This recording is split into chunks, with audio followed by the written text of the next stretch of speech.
what represents a form of exchange. And the way that Bitcoin is structured, fine. There are people that would argue with you that it has a hard asset. Other than the fact that some people have made a lot of money, like a chain letter, what does crypto do? I don't understand the question. What is the use of crypto? It pays no dividend. It doesn't represent an asset you can put your fingers on.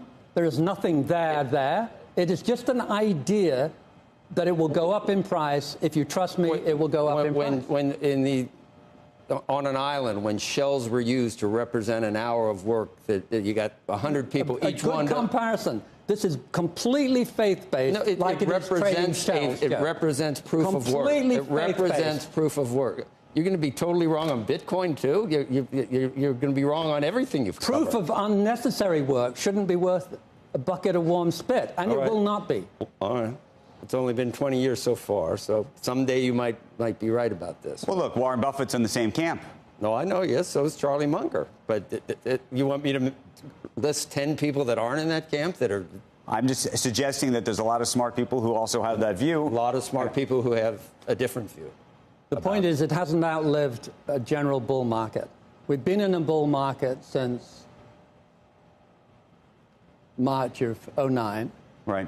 And when we get into a bear market, which Joe may think we never will be again, a serious bear market of down 50, 60, 70, do we think it will prosper in that environment? Anybody that listened to you from 2010, you've done a grave disservice to them. So if you feel fine with that's what you do for a living. That's fine. I don't have a problem.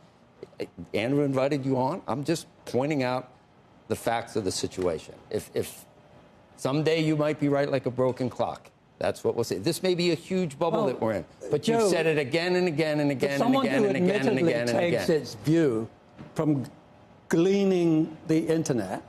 This is your track record. It isn't my track record.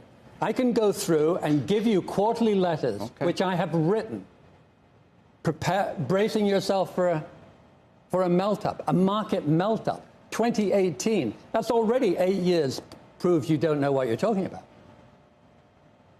And there are plenty of others like that. I don't know where to go with that, Joe.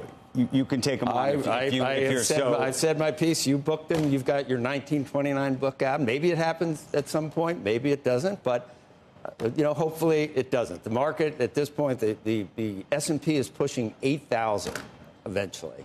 And you've probably been bearish for 80% of that. I've been saying that the market is overpriced by long-term standards.